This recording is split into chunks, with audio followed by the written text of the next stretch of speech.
If you've been in the EDC world long enough, you know the feeling. The moment when you flick open your knife and you think to yourself, damn, that is really good. And I think it's because we've probably handled way more pocket knives than your average Joe, so we can appreciate different materials, or maybe you've learned the story behind that particular pocket knife. And I've been very lucky to have that experience throughout my EDC journey. But the knife that we're talking about today has left me kind of stumped and a little speechless. I don't really know how to describe the feeling of holding this knife. And if I were to try, I'd say it's like sitting in a sports car or handling a luxury watch. There's something about it that just feels very responsive and refined and intentional. You don't really need to be told that it's high-end, you kind of just feel it. And I think that's how I felt when I got this knife in from Bartek Herman. It's kind of changed the way I view certain pocket knives, all because of this particular knife. But before we dive into the absolute craziness that is inside this box, I actually want to talk about Bartek Herman and his journey as a knife maker. So believe it or not, this guy didn't set out to make knives at first. He actually wanted to design luxury yachts, but in early 2000s Poland, there wasn't many designer yacht opportunities available, so he pivoted and he became a chemical engineer. But Herman didn't want to play it safe. He was a builder, a tinkerer. For example, at 12 years old, he built a crossbow out of a car suspension spring. What 12-year-old does that? At 16 years old, he went into his parents' basement and found a piece of steel, and he was inspired to make a knife. He didn't do any research, he had no fancy tools, he kind of just had like this rough idea of what he wanted to make, and when he made it, it turned out awful. He actually absolutely hated it, but it really sparked this passion for him to want to become a knife maker. What a unique story. After that, he spent years teaching himself, diving into knife forums, watching YouTube videos. He picked up Bob Terzula's book, The Tactical Folding Knife, which I think is so cool. If you guys watched my Mariner 2 video, Bob Terzula is such a legend and he has made some of the coolest knives. He is the godfather of tactical knives. So it's kind of cool to see that Herman picked up some of these things from reading Bob Terzula's book. By 23, he was selling his knives to his friends, and the rest is pretty much history. He has been a full-time knife maker for the last 12 years, building some of the most obsessively crafted pocket knives in the game. In my opinion, hands down. Everything that comes out of Herman's shop is done in-house. EDM machine parts, custom pivots, hardened M390 washers. The guy is genuinely doing some of the most detailed machine work in the game, and it is still overlooked by Herman. The operation has grown a little bit, but it's full of really talented individuals making sure that all the knives that come out of the shop are some of the best. And although I'm really new to Herman knives, I haven't had a chance to handle many. Clearly, I'm so freaking excited about the one that I'm sharing with you guys today. But when I looked through his catalog, what I think was really cool is that you can tell that Herman isn't really chasing trends. And as I was reading more about him and learning more about his knife making journey, I learned that he really is the kind of guy who is making knives that he would want to carry, but he's challenging himself every step of the way, which is really cool. I can relate to that as a videographer, for example. It's so easy to look at what everybody else is doing and want to copy that trend because everybody's getting successful off of it. So to be able to kind of stay in your own lane, but never lose that passion to push boundaries and create really cool things is so freaking magical, and that's just kind of what I picked up on after looking through his catalog. All right, so now that we know a little bit about Herman knives and some of his backstory as a knife maker, I'm gonna show you guys the knife that we're talking about today. It is absolutely crazy. This is a full dress Herman Sting, and it is the most insane pocket knife I have ever held.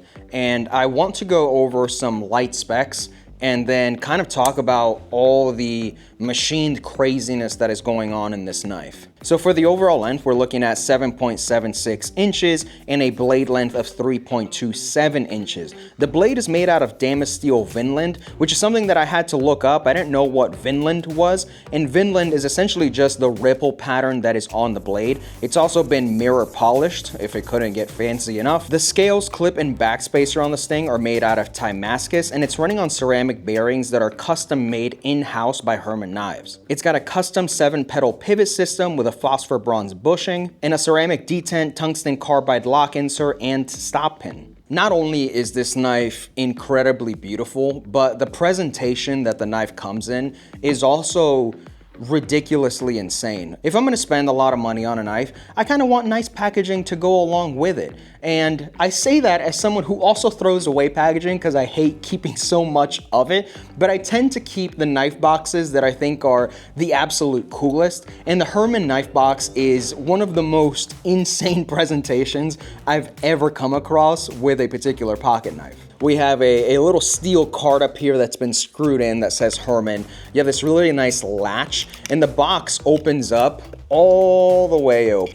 The COA is made out of a steel card, which is really luxurious. The foam padding has the sting kind of lasered in, which is awesome. And on the inside, you have this foam insert that has a custom pivot tool, by the way, and custom lubricant for your knife to make sure that you can maintain your knife. Now, from reading this little card that came with the Herman box, he does not want you to take this knife apart. If you happen to get gunk inside of your knife, you can actually run it through some water, make sure you dry it, and then use some of this lubricant on the knife and make sure that everything is running smoothly. I personally would not want to take apart a Herman.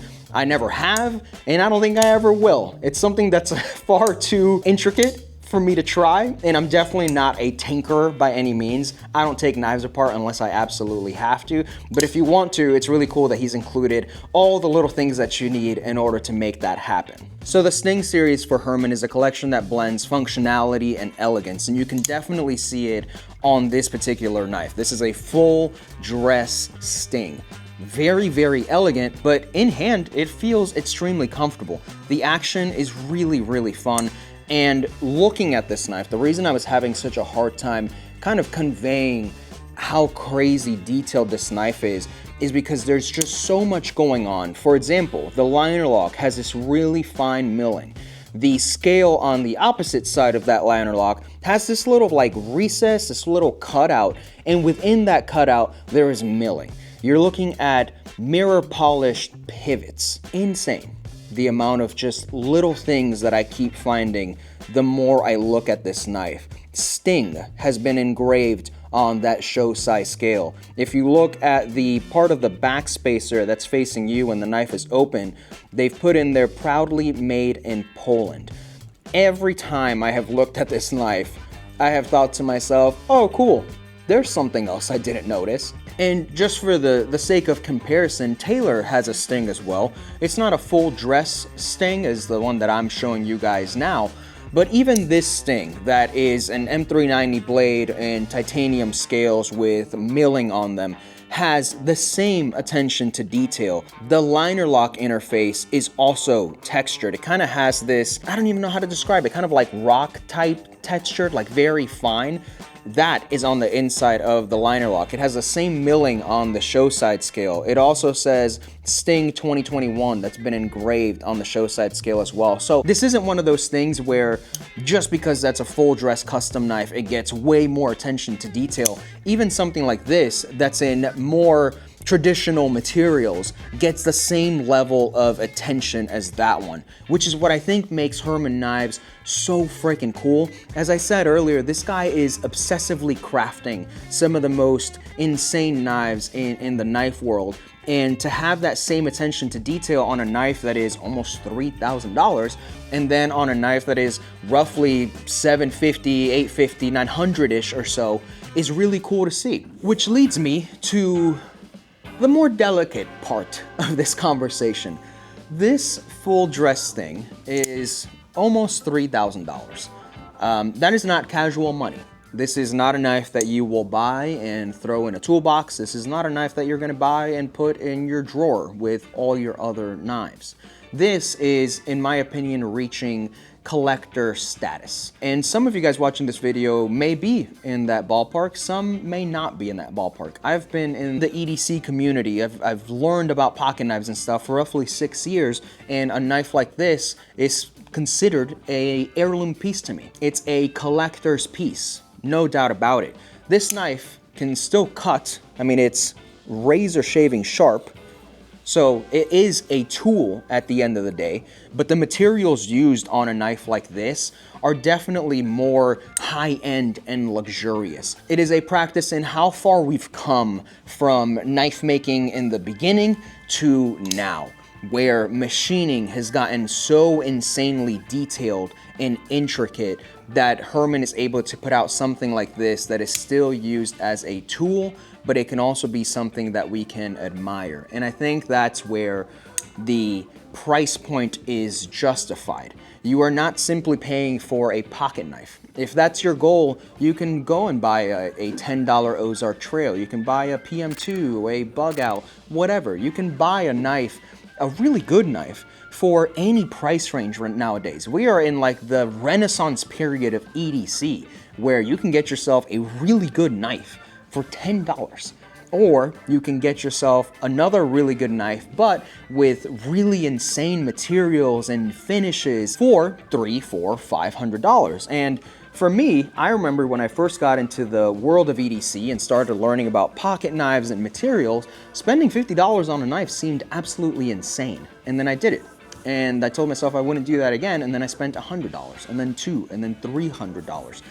And we've gotten to the point now where, for me, I value more so the story and the materials behind a pocket knife, where it's justified to spend a little more money on a tool that has a really great story. And that may resonate with some of you guys, and it may not resonate with some of you guys. That's totally cool. That's what this thing is to me. To me, it's Bartek Herman making one of the most insane knives that he can make. Something that is machined to a completely different level than most of the stuff that we see on the market.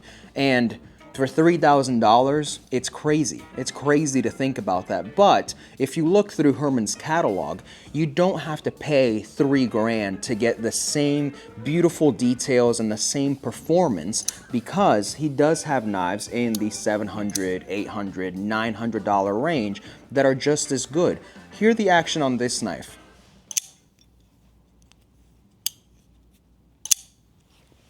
Now hear the action on this knife.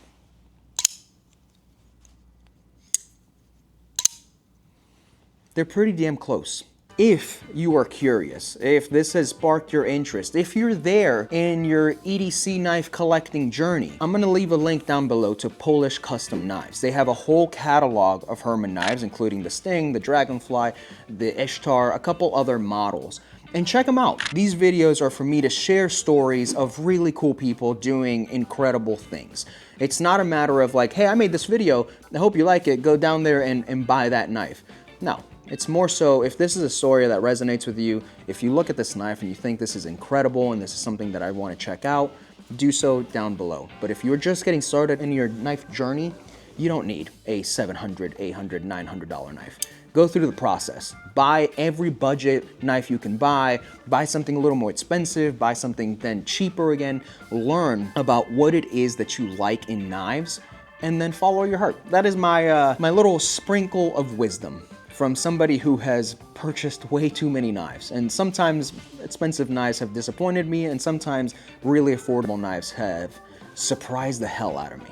That is the story of Herman Knives. Thank you so much to Polish Custom Knives for sending this along and allowing me to have this experience.